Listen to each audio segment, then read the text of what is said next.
What's up guys, welcome back to my channel. I'm Anik, I'm a classical pianist. In today's video I wanted to talk a little bit about a very unpopular topic, which is practicing with metronome. Now, I don't want to motivate anyone to play metronomically correct on stage. Music is movement and therefore you need to be a little bit more flexible with the tempo to create this time feeling, let's say. However, I know from my experience that we tend to be a little bit too flexible with the tempo, especially in the beginning of learning a new piece, which will cause that the whole piece falls apart a little bit into like a lot of small parts, and it's getting really hard to create one big piece out of it again. A stable tempo and the feeling for the pulse will help us to get the piece back into shape.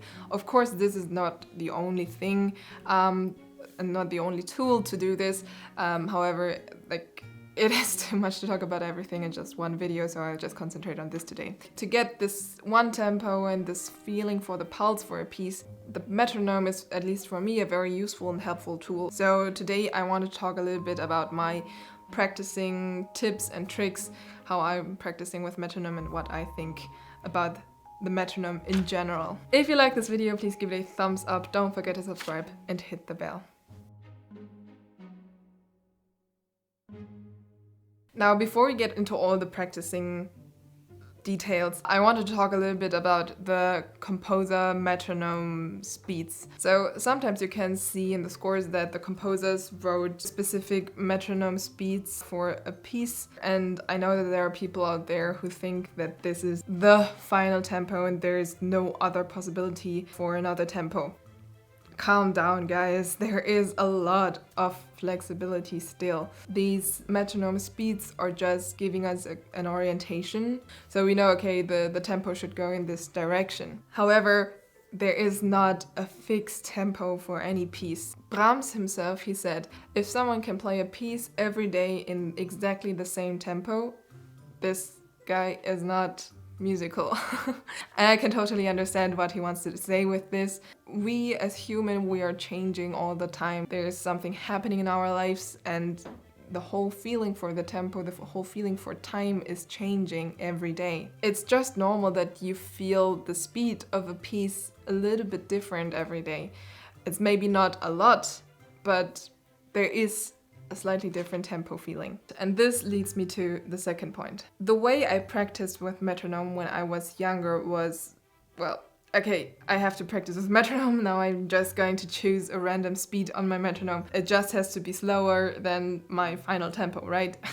Of course, you can still do it like this. However, if you practice with metronome, this is a great tool to help you to get the feeling for the pulse. And if you choose a speed on the metronome that stays in relation with the final tempo, it will help you even more to get this feeling for the pulse. So let's say, for example, today I want to practice a piece with metronome, and therefore the first thing I would do is to find out what is my final tempo today.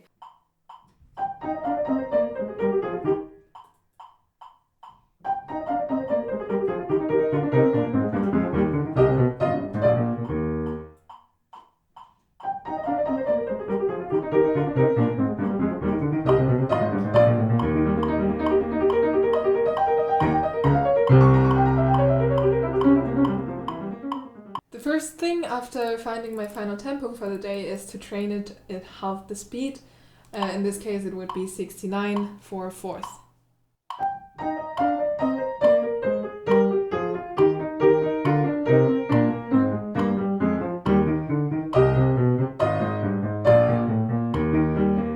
The next highest speed would be 2/3 of the final tempo, so I go with 92 here.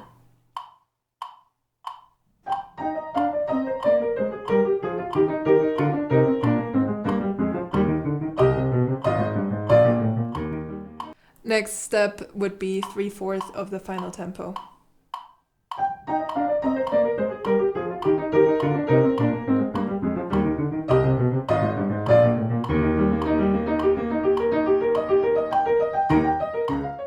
Now I would increase the tempo to 7/8 of the final tempo.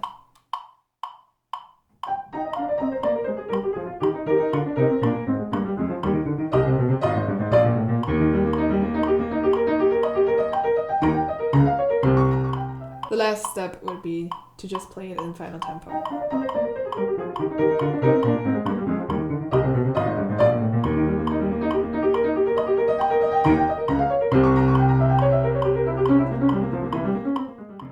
This puts like everything into a structure and helps me to like really get the feeling of the pulse. Now, as I said before, you can still choose random speeds on your metronome. However, I could really feel the difference that if I put the tempi in relation with the final tempo, things are not so chaotic in my mind anymore and it's easier for me to stay in the pulse. Please just try it at least once and tell me in the comments how it feels for you, if there is a big difference for you to feel the pulse better. When we are playing with metronome, one thing that I normally do is that I'm putting like some little accents together with the metronome, so like I know that I'm matching with the metronome. And also after practicing with metronome, I can hear the clicking noise even though there is no metronome anymore. Now, this is of course something that you want to have at least a little bit. You don't want to overdo this, of course. And also you want to be sure that you are having not just the right speed, but also like the right amount of click in your head. And this has a lot to do with the time signature of the piece. So in the beginning of every piece, there is a time signature. It is only written once there. Maybe it will change in some pieces during the piece and then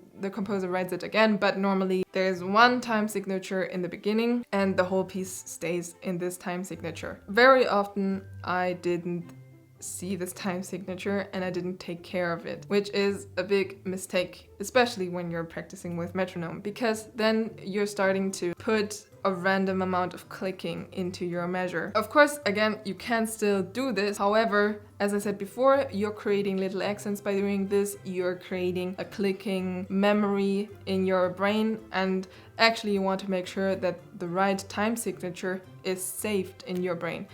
Now let me give you a little example. Alla breve, it's also called, I think, the cut time in English, is not the same as the 4/4 time or the common time. You have still the same amount of notes in one measure, however, you're counting differently. Alla breve, you would count 1, 2, 1, 2, while in the 4/4 time you would count 1, 2, 3, 4, 1, 2, 3, 4. So one time you have only 2 accents or 2 heavy spots in a measure, and the other time you already have like 4, because every time you count you create these accents automatically, even if you're like, of course it's not easy like this, but still you would create this in your brain at least. So basically if you count not like it is written in the scores, you would count too fast or too slow. Another example where it is even worse is the 3/4 time is not the same as the 6/8 time.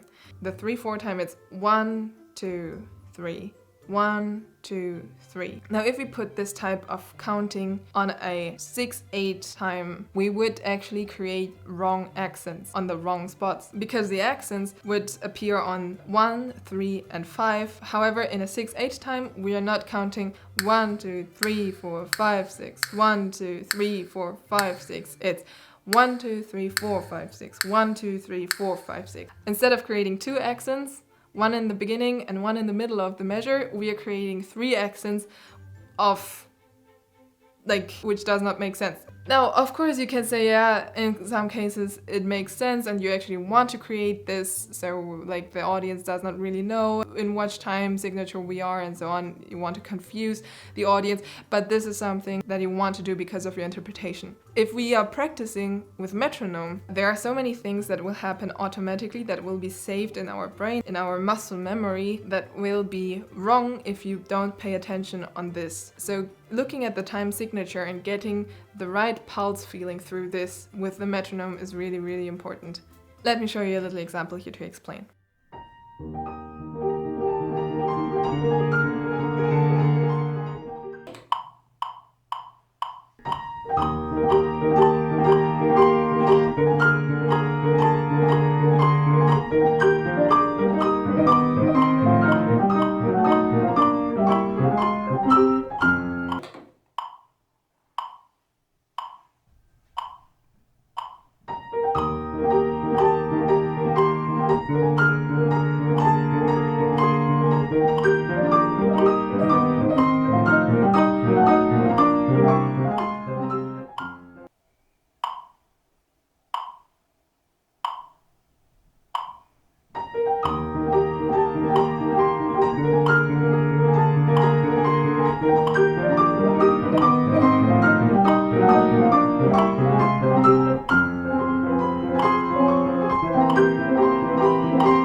was the video for today. I hope you enjoyed it. I hope it could help some of you to get like an idea and a structure in your practicing with metronome. Of course, I couldn't talk about all the details, and this was very, very basic and general information about this topic. When was the last time that you practiced with metronome? How much do you normally practice with metronome? Please put it in the comments down below. Don't forget to give this video a like, and if you don't want to miss any other videos in the future, please subscribe and hit the bell.